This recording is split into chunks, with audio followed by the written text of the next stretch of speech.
Hello and welcome guys, a very very warm welcome everyone to Byju's exam prep. आप सबका स्वागत है फिर से हमारे एक स्पेशल सेशन में। जैसा हमने आपके साथ पिछले हफ्ते बातचीत की थी कि हम परिधि जैन के साथ यहाँ पर बातचीत कर रहे हैं।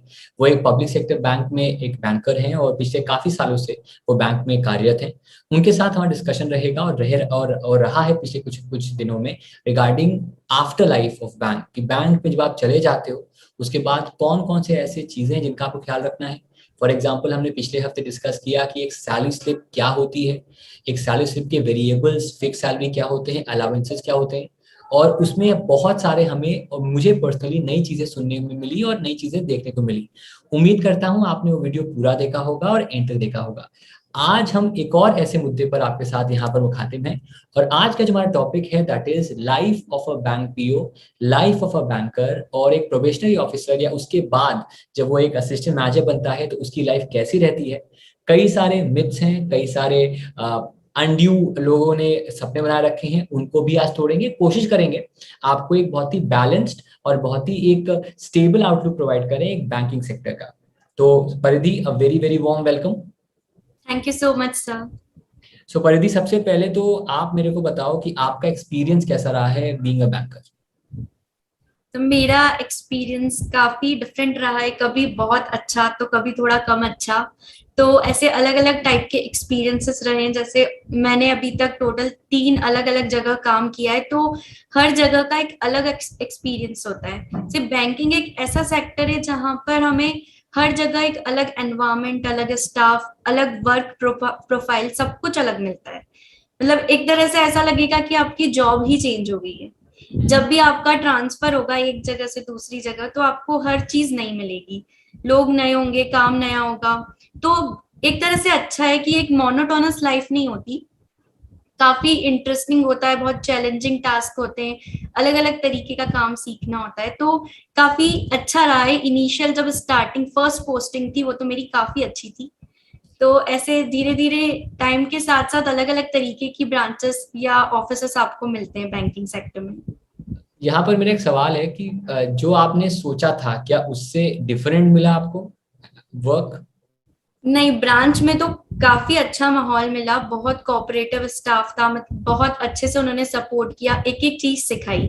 जैसे काफी हमें ऐसा लगता है ना कि बैंकिंग में, जैसे जब मैं जॉब नहीं कर रही थी और जब हम बैंक किसी काम से जाते हैं, तो वहां जो लोग बैठे रहते हैं उनको देख के लगता है यार ये कैसे काम करते होंगे, ये क्या काम करते होंगे, एक माइंड में एक क्वेश्चन तो रहता है।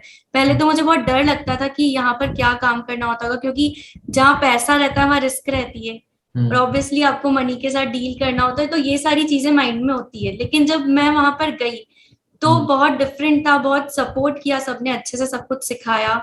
ऐसा नहीं कि पहले दिन ही आपको काम दे देते हैं, 1-2 महीने तक आप अगर नहीं भी कर पा रहे तो भी वो आपको सिखाते हैं। उसके बाद धीरे धीरे आप खुद भी थोड़ा थोड़ा सीखने लग जाते हैं। तो काफी अच्छा एक्सपीरियंस रहा।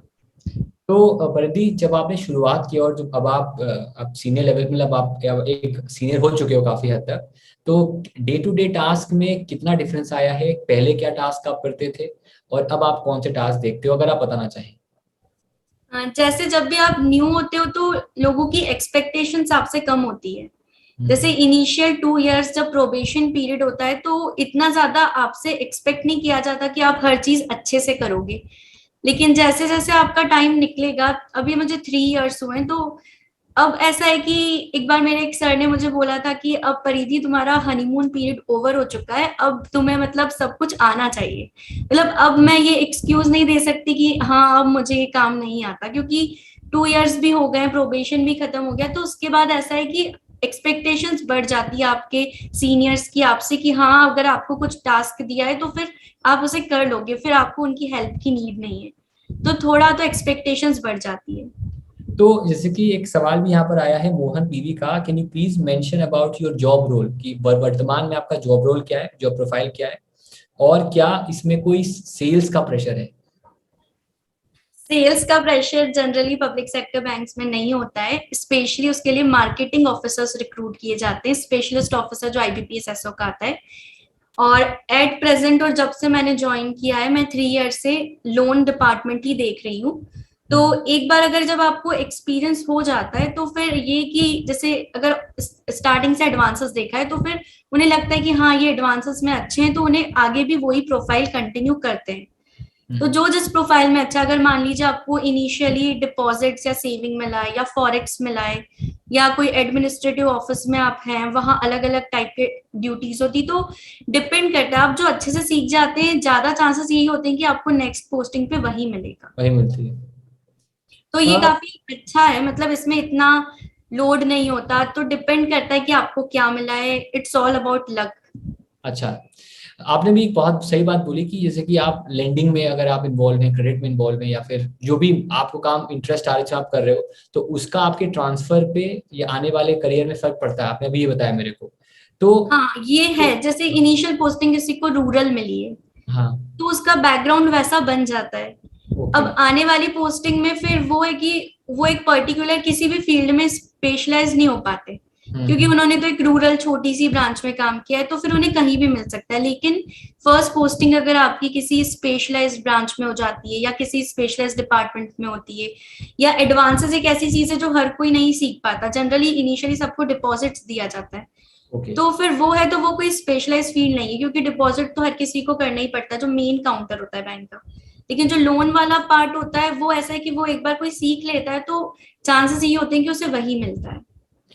तो अगर आप ये जो 3 साल का आपका एक्सपीरियंस है, तो अगर आपसे मैं एक ऑप्शन दूं आपको, कि चलो आपने भी, हम आगे और बात करेंगे, पर एक अच्छा सवाल यहाँ पर आया है कि क्या अगर आपकी कल को सेंट्रल गवर्नमेंट पोस्टिंग होती है, ठीक है, तो क्या आप उसको प्रेफर करोगे कि आप बैंक में ही रहना चाहोगे?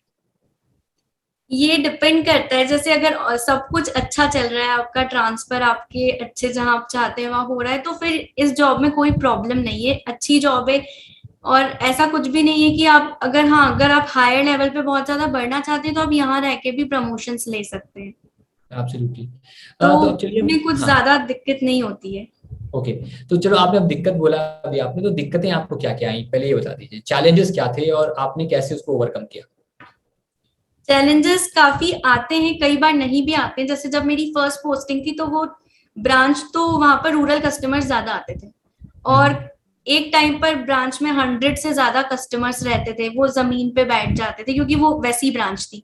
अब उन कस्टमर्स को हैंडल करना जिन्हें सिर्फ लोकल लैंग्वेज आती है, वो तो, अब जैसे मैं तो अपनी होम स्टेट में पोस्टेड थी तो मेरे लिए इतना डिफिकल्ट नहीं था।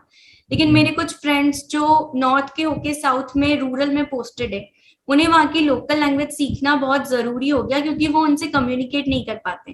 तो बैंकिंग सेक्टर में सबसे बड़ा चैलेंज ये है कि आप जिस भी जगह जा रहे हो आपको लोकल लैंग्वेज तो वहां की सीखनी ही पड़ेगी, चाहे आप धीरे धीरे करके सीखें, लेकिन उसके बिना आप बहुत डिफिकल्टी फेस कर सकते हैं। तो ये एक चैलेंज होता है, लेकिन ठीक है, इसका ऐसा नहीं है कि आप नहीं सीख सकते। कोई भी न्यू लैंग्वेज सीखना इतना डिफिकल्ट नहीं होता, आप धीरे धीरे सीख जाते हैं। अच्छा, यहाँ पर प्रदीप और सवाल है आपका कि जो आपने कहा कि लोकल लैंग्वेज आना एक मतलब आपको आना चाहिए या फिर आपको सीखना चाहिए, ठीक है, तो as a being a girl, being a woman, कितना आपके लिए मुश्किल था एक रूरल सेक्टर में या रूरल एरिया में रहना और वहां पर बैंक जाना? क्या क्या चैलेंजेस थे और कैसे आपने उसको ओवरकम किया? जैसे मेरी ब्रांच तो रूरल वाली थी, लेकिन थी वो सिटी की ब्रांच। जैसे सिटी में जो आउटस्कर्ट्स होते हैं, हाँ, तो मैं रहती तो सिटी में थी लेकिन ब्रांच मेरी रूरल थी, कस्टमर्स वहां रूरल आते थे, तो उन कस्टमर्स से डील करना काफी डिफिकल्ट होता था। क्योंकि ओके। आप अगर उन्हें कुछ, जैसे अगर कोई अर्बन एरिया में ब्रांच है, वहां कोई कस्टमर आ रहा है, आप उनको एक बार बोलेंगे वो समझ जाएंगे।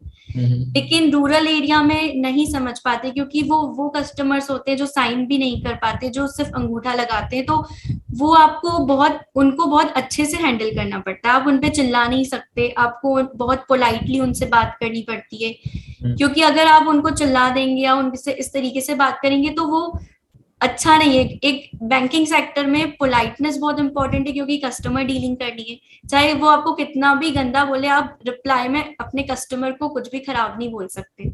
तो ये बहुत बड़ा चैलेंज होता है।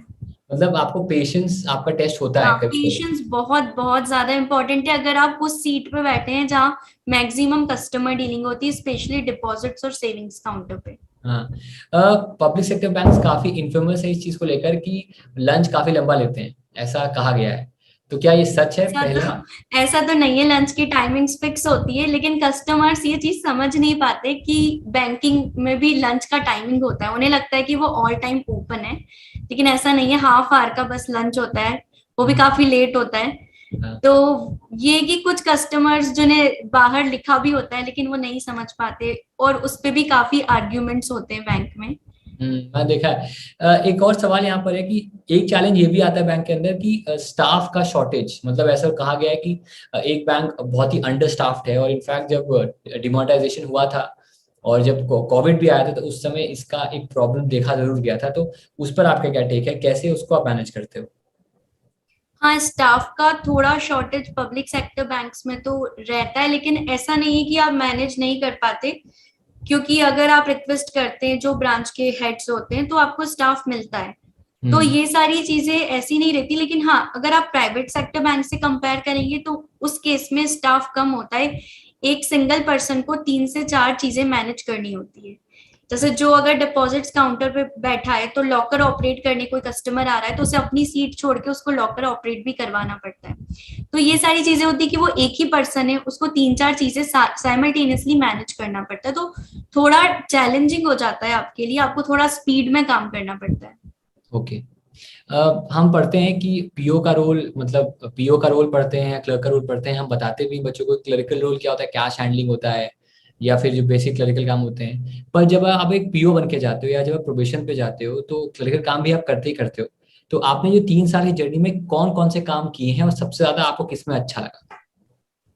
इनिशियली मैंने डिपॉजिट्स काउंटर ही देखा था, इनिशियल हाँ। 2 या 3 मंथ्स। कभी तो पैसे कभी कम ज्यादा हुए?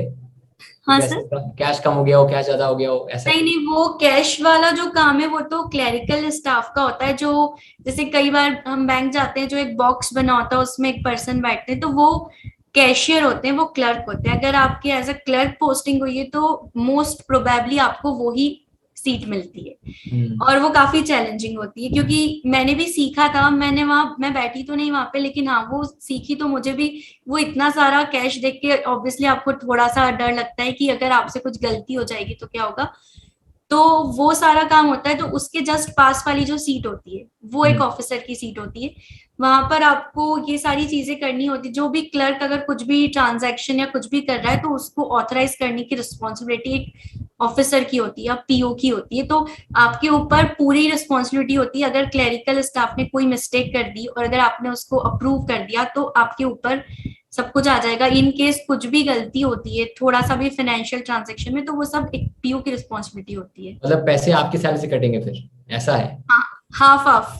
अच्छा, हाफ हाफ, बराबर के भागीदार है। तो यहाँ पर एक और क्वेश्चन है, इंपॉर्टेंट क्वेश्चन है, बिकॉज पिछले 3 4 सालों में ना बैंकर्स ने काफी कुछ झेला तो नहीं कहूंगा, काफी कुछ फेस किया है, to make it very simple. और उससे वो आगे भी आए हैं। तो वो जो टाइम था कोविड का या फिर जो डिमोनेटाइजेशन का टाइम था, उस समय आपने क्या क्या आपको चैलेंजेस आए और कैसे आप लोगों ने उसको ओवरकम किया? कोविड के टाइम तो काफी चैलेंजेस आए थे। मैं तो खुद पॉजिटिव हो गई थी, तो मैं तो गई नहीं थी। तो मैं हम्म। एक तरह से थोड़ा बच भी गई बैंक जाने से। हम्म। लेकिन बहुत डिफिकल्ट टाइम था वो बैंकिंग सेक्टर एम्प्लॉयज के लिए, क्योंकि हमारे सामने हमारे काफी सारे कलीग्स की डेथ भी हुई है। तो वो बहुत ज्यादा डिप्रेसिंग रहता है, क्योंकि जब आप देखते हैं कि आपके साथ जो रह रहे हैं, आपके क्वार्टर्स में जो रह रहे हैं, उनके साथ ऐसा हुआ, तो बहुत डर लगता था जाने में। हम्म। और भी काफी, और फिर उस सिचुएशन में जब आप फैमिली के साथ नहीं रहते हो, अकेले रहते हो, क्योंकि जनरली पोस्टिंग दूरी हुई होती है सबकी। तो जब हम्म। अकेले रहते हो और उस माहौल में जब सब कुछ इतना नेगेटिव होता है तो खुद को पॉजिटिव रखना बहुत डिफिकल्ट तो हो जाता है। हम्म। लेकिन ये है कि अगर कोई बुरा टाइम आया है तो अच्छा टाइम भी आता है, ऐसा भी नहीं है। और जॉब में भी यही है कि अगर आपकी पोस्टिंग कोई ऐसी ब्रांच में हो गई है जहां आप सेटिस्फाई नहीं है, जहां आप हैप्पी नहीं है, तो ऐसा नहीं है कि वो हमेशा रहेगा। ट्रांसफर्स का ये एक एडवांटेज भी आप समझ सकते हैं कि अगर आपका ट्रांसफर होगा तो आप मान लीजिए किसी ब्रांच में खुश नहीं है, तो हम्म। आप 3 साल बाद चेंज वो आपकी होगी। ओके। तो ये है कि फिर नेक्स्ट पोस्टिंग ऐसा नहीं होगा कि सब कुछ ही आपको खराब मिलेगा, ऐसा नहीं होता है हमेशा। कुछ अच्छा मिलेगा तो कुछ बुरा भी मिलेगा। तो इस तरीके से आपको मैनेज करना आना चाहिए। डिफिकल्ट सिचुएशन में भी पॉजिटिव तो रहना कुछ पड़ेगा। कुछ जुगाड़ होता है क्या कि पोस्टिंग, कहीं अपनी मनपसंद पोस्टिंग मिल जाए? कुछ ऐसा होता है क्या बैक साइड से कि चलो नहीं सर नहीं, करा ऐसा तो दूंगा? सर नहीं हो पाता, लेकिन ये है कि इनिशियल पोस्टिंग अगर आपको कहीं दूर मिली है तो हाँ generally inter state transfer, inter circle transfers होते हैं जिसमें आप आपका होम टाउन एक बार के लिए तो मांग सकते हैं, तो आपको हाँ। आपका होम टाउन मिल जाता है। अच्छा। फिर और प्रमोशन पे ही होगा ट्रांसफर, प्रमोशन नहीं लिया तो आप एक जगह आराम से समझ पांच गया। साल तो रह सकते हैं। दो सवाल यहाँ पर है, स्पेशली वुमेन के लिए, महिलाओं के लिए क्या कुछ स्पेशल प्रावधान है पोस्टिंग को लेकर? क्या इस बात का ख्याल रखा जाता है कि भाई कि आपको अच्छी पोस्टिंग मिले, बहुत ही सब रूरल पोस्टिंग ना मिले? पहला। सेकंड, कि शादी के बाद कितना डिफरेंस आता है पोस्टिंग में? जैसे इनिशियली ऐसा होता है बैंकिंग सेक्टर में कि रूरल आपको एक बार तो करना है, मतलब चाहे आप बाद में करें पहले करें, ऐसा नहीं कि आपको हमेशा रूरल देंगे, लेकिन एक बार ट्रांसफर रूरल आपको लेना पड़ेगा अगर आपको प्रमोशन लेना है। ओके। तो वो है कि आपको 3 साल तो रूरल में करना पड़ेगा, चाहे आप इनिशियली कर ले बाद में कर लें, हम्म कभी भी कर लें। तो एक हम्म वो केस होता है। दूसरा कि शादी के बाद थोड़ी दिक्कतें गर्ल्स को स्पेशली फेस करनी पड़ सकती है, क्योंकि ऐसा नहीं है कि ट्रांसफर नहीं होता, ट्रांसफर तो होता है लेकिन इमीडिएट नहीं हो पाता। आपको जैसे आपकी अगर शादी हुई, आपने रिक्वेस्ट डाली, तो हम्म उस रिक्वेस्ट को अप्रूव होने में 6 मंथ्स भी लग सकते हैं, कभी 1 ईयर भी लग सकता है, हम्म और कभी आपका 1 मंथ में भी हो सकता है। तो ये डिपेंड करता है कि आप, ये किस्मत पे डिपेंड करता है। और हम्म। ये कि जैसे साल में एक ही बार ट्रांसफर्स होते हैं, तो अगर आपकी शादी उसके आसपास हुई है तो फिर आपको जल्दी मिल जाएगा। ओके। तो ये सारी चीजें मैटर करती है।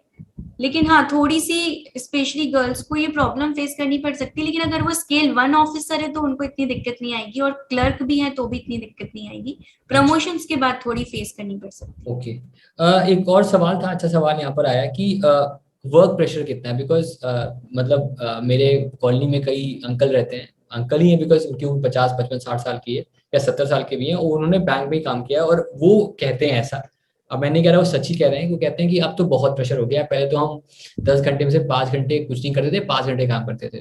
तो कितना डिफरेंस आया है, वर्क प्रेशर कितना रहता है? और क्या ऐसा रहता है कि आप अपना लाइफ जी नहीं सकते, मतलब सुबह शाम सिर्फ काम ही करते हैं? क्या है वर्क प्रेशर बेसिकली?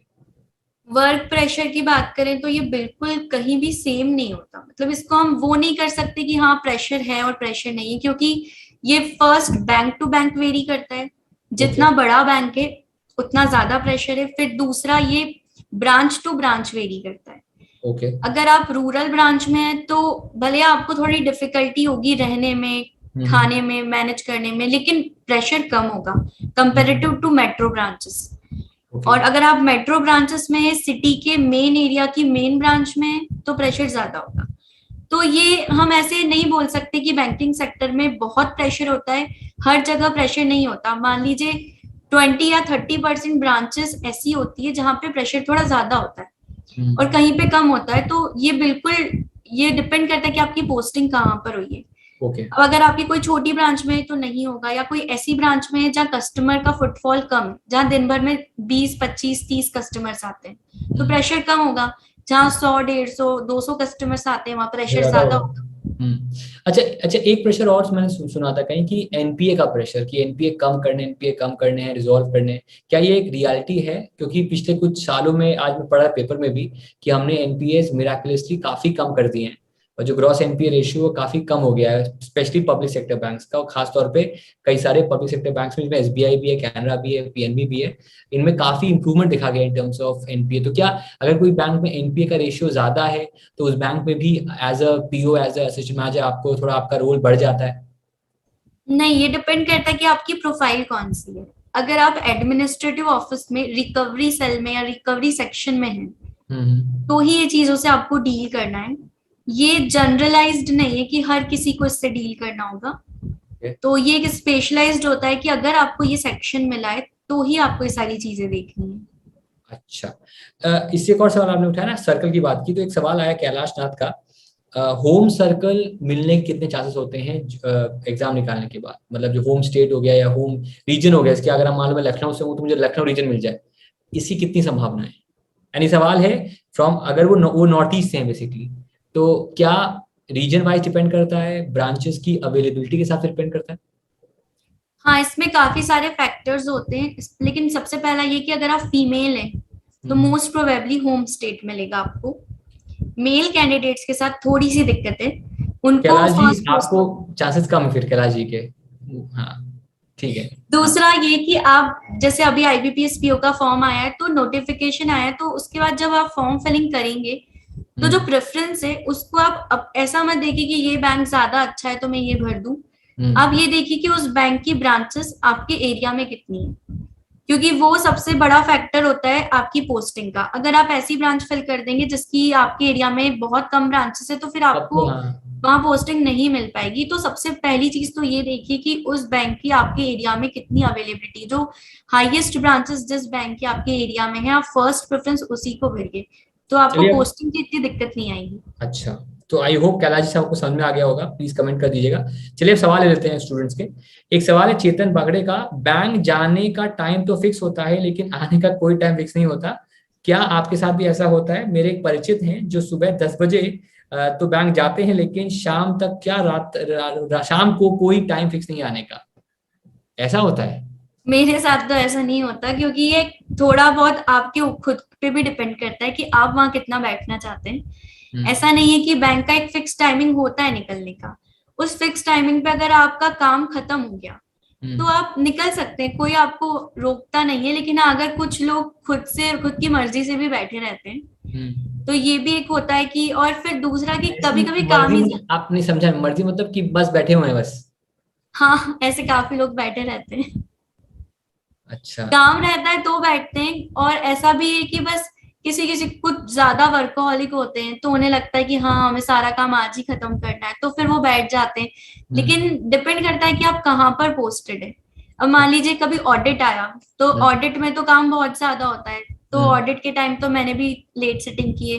ये लेट सेटिंग का मतलब ऐसा नहीं कि रात में 10 बजे तक, मैक्सिमम आपको 7, 7:30, 8 बजे तक बैठना होता है। वो हम्म। भी रेयरली, ऐसा नहीं कि डेली आपको इतना लेट तक बैठना होता है। तो ये ऐसा जो आपने सुना है ये बहुत ही रेयर केसेस में, रेयर केस नहीं होता। हाँ मतलब कोई जो कामचोर भी होते हैं ना, मक्कार टाइप के, कि मतलब सुबह से काम नहीं किया शाम काम करना शुरू करते हैं, ऐसे भी हो सकता है हाँ, लोग हो। कुछ कुछ लोग काम भी लेट स्टार्ट करते हैं तो उनका हाँ काम लेट खत्म होता है। अगर आप जल्दी स्टार्ट करेंगे, जल्दी जल्दी जल्दी खत्म काम हो जाएगा करेंगे, ऑफ सिर्फ कोर्स। काम पे ध्यान देंगे बाकी सारी चीजों पे एक नहीं, तो सवाल और आ रहा जल्दी। है यहाँ पर कि क्या मैनेजर के साथ अगर आपके मतलब if you have a good rapport with the manager तो उससे भी फायदा होता है? हाँ, उससे थोड़ा बहुत फायदा तो होता है। वो तो ऑब्वियस सी बात है कि अगर आप अपने मैनेजर के साथ काफी अच्छे से हैं तो हाँ। आपके साथ वो भी, जब वो आपको मार्क्स देंगे, एक मार्क्स भी होते हैं आपके ईयरली बेसिस पे। अच्छा, यहाँ पे नंबर लाने होते हैं आपको? हाँ, ये ईयरली बेसिस पे जो भी मार्क्स मिलते हैं तो उस वो अगर आपके टर्म्स अच्छे हैं, आप काम अच्छा कर रहे हैं, जो हम्म। भी वो आपको काम अलॉट कर रहे हैं वो टाइमली खत्म कर रहे हैं तो अच्छे मार्क्स मिलेंगे। तो उससे भी बाकी चीजों में फायदा होता है, ट्रांसफर्स में भी, प्रमोशंस में भी। अच्छा, एक और सवाल है कि हर किसी की हॉबीज होती हैं, सबकी अलग अलग हॉबीज होती हैं और वो अपने स्पेयर टाइम में लोग करते हैं, तो क्या अपनी हॉबीज परस्यू करने का या अपने पैशन परस्यू करने का क्या बैंक में टाइम मिल जाता है? बैंक में तो बिल्कुल टाइम नहीं मिलता। लेकिन हाँ, ये तो आपके ऊपर है कि आप बैंक से निकलने के बाद या वीकेंड्स पे हाँ। कैसे अपना पैशन या हॉबी परस्यू कर सकते हैं। हम्म। लेकिन ये है कि आप अपनी बैंक की जो जॉब है उसको कॉम्प्रोमाइज करके तो ये सारी चीजें नहीं कर सकते। ये तो आपको खुद से थोड़ा सा टाइम अपने लिए निकालना पड़ता है, क्योंकि जो हैप्पीनेस आपको अपना पैशन या अपनी हॉबी फॉलो करने से मिलती है वो एक अलग ही होती है, उससे एक बहुत ही पॉजिटिविटी बनी रहती है। तो ये आपके ऊपर है कि आप कैसे टाइम मैनेज करते हैं। ओके। ओके। अच्छा, एक और सवाल आया कि खेत सिंह ठाकुर का, मैम बैंक में ईयरली हॉलीडे कितनी होती है? जॉब लगी नहीं है पर सवाल पूछ लिया है कि बैंक में छुट्टियां कितनी होती हैं साल में? अलग अलग बैंक्स में ये वेरी कर सकता है, लेकिन ऐसे जनरली आपको मान लीजिए 45 तक तो मिल ही जाते हैं हॉलीडेज। उसमें sick leave, privilege leave, casual leave ये सब होती है। Apart from the public holidays? Yes. अच्छा, तो टोटल कितना हो फिर भी, अगर आप अंदाजा लगाए 45 तो हो गया आपका जो आप ले सकते हो, उसके अलावा कितने कितने ओवर हुआ? अब ऐसे तो काउंट कर लीजिए, जैसे सेकंड और फोर्थ सैटरडे ऑफ होता है, उसके बाद सारे हाँ। संडेज तो ऑफ होती है, फिर पब्लिक हॉलीडेज भी 20 तक तो मिल ही जाते हैं। 15 से 20 के बीच पब्लिक हॉलीडेज होते हैं। तो आप मान सकते हैं कि आप जैसे कम से कम 2 मंथ्स, हम्म। 60 डेज। अच्छा, 60 दिन तो होता है।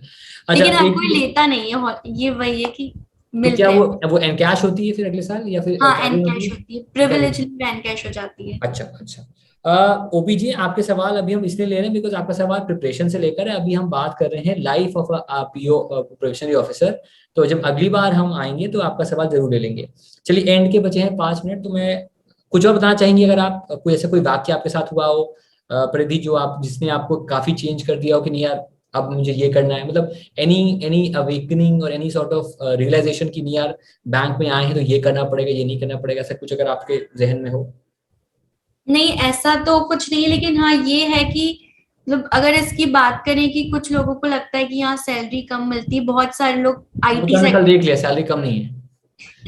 हाँ। हाँ वही तो, ये चीज ये है कि ऐसा कुछ नहीं है, ये अच्छी जॉब है। जो नेगेटिविटी स्प्रेड हो रखी है मतलब बैंकिंग सेक्टर को लेके, तो वो हर जगह सेम नहीं होती है, ये डिपेंड करता है बहुत सारे फैक्टर्स पे। तो अगर आप किसी एक पर्टिकुलर किसी को सुन के ये सारी चीजें अज्यूम कर रहे हैं तो ये गलत है। आप ऐसे अज्यूम नहीं कर सकते कि यहाँ पर ऐसा ही होगा। ये मेजोरिटी ऑफ द केसेस में नहीं होता, ये 10 to 20% केसेस में होता है। तो ये सारी चीजें अपने माइंड से निकाल दीजिए और सिर्फ प्रिपरेशन पे फोकस करिए। ओके, तो थैंक यू सो मच परिधि फॉर गिविंग द टाइम।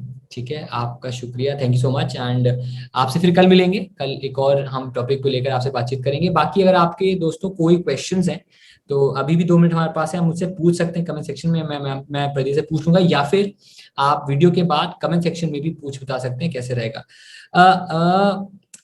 तन्मय का एक सवाल जो ले लेते हैं, सवाल उनका ये था कि मैम प्लीज से something about interview, I have no working experience. तो ये वर्किंग एक्सपीरियंस अगर मेरा नहीं है तो मैं इंटरव्यू में क्या जवाब दूं? नहीं, वो ऐसा इंटरव्यू में इतना ज्यादा, आईबीपीएस पीओ का इंटरव्यू उतना डिफिकल्ट नहीं होता है। कई बार तो जनरल कन्वर्सेशंस होते हैं। जो मेरा इंटरव्यू था वो तो बहुत ही जनरल था, बहुत वो आपके बारे में, आपकी फैमिली के बारे में, तो कोई भी ऐसा रैंडम टॉपिक पूछ लेते हैं। और ऐसा भी नहीं कि आपको इंग्लिश में इंटरव्यू देना है, इंग्लिश हिंदी, काफी सारे एस्पायरेंट्स ये भी पूछते हैं। किसी भी लैंग्वेज में आप हिंदी में भी बोल सकते हैं, तो बहुत नॉर्मल होता है। वर्किंग एक्सपीरियंस नहीं है तो आप उनको क्लियरली बता सकते हैं। इंटरव्यू में सिर्फ कॉन्फिडेंस देखा जाता है आपका, आपका नॉलेज टेस्ट वहां बिल्कुल नहीं होता। आप कितना कॉन्फिडेंटली आंसर दे रहे हैं वही सब पूछा जाता है। तो इंटरव्यू का इतना टेंशन नहीं लेना चाहिए। अच्छा, एक दो और सवाल और लेते हैं। एक सवाल और यहाँ पर है कि अच्छा, एक पब्लिक सेक्टर बैंक में क्लर्क की टाइमिंग क्या होती है जनरली, या फिर आपके बैंक में जनरली क्या टाइमिंग है क्लर्क क्लर्क की? क्लर्क का टाइमिंग जनरली अगर मान लीजिए 10 बजे से आपकी ब्रांच है तो 5 बजे तक। अच्छा, और एक सवाल है वन सोल्यूशन का। पहले बात तो अपना नाम चेंज कर लो, आप, आपका नाम वन सोल्यूशन नहीं होगा। मैम नहीं मेम, जब जॉब लगने के बाद होम टाउन माँ ट्रांसफर हो जाता है, ऐसा है क्या? हाँ, इनिशियली अगर नहीं भी मिलेगा तो आफ्टर 3 इयर्स आपको होम टाउन मिल सकता है। हाँ ये तो सही बात है। अच्छा, एक और यहाँ क्वेश्चन है कि कितना इंक्रीमेंट होता है बैंक के अंदर? तो ये हम ऑलरेडी लास्ट वीडियो में शेयर कर बात चुके कर चुके हैं, ये सवाल फिर से आया। अनिल जी आप पिछला वीडियो हमारा देख सकते हैं, ठीक है, उस वीडियो में हमने ये डिस्कस जरूर किया है कि कैसे कैसे क्या। बाकी यार आखिरी के 2 मिनट बचे हैं, तो जिनके भी जो भी क्वेश्चंस हैं वो आप प्लीज कमेंट सेक्शन में पूछ लें अभी। बाकी ओपी भाई आपका सवाल जो है वो हम अगले टर्म में पूछ लेंगे। Any other questions to anyone guys? Okay चलिए ठीक है, तो एंड में परिधि अब अगला जो टॉपिक हमारा है वो फोकस रहेगा एग्जामिनेशन को लेकर, और सवालों पे हम बातचीत आपसे करेंगे। तो एंड में कुछ कहना है लाइफ के बारे में, अगर मैं आपको बोलूं कि 2 सेंटेंसेस में अगर आपको, या 2-3 वर्ड्स में अगर आपको डिस्क्राइब करना है your experience being a banker, तो क्या कहोगे आप?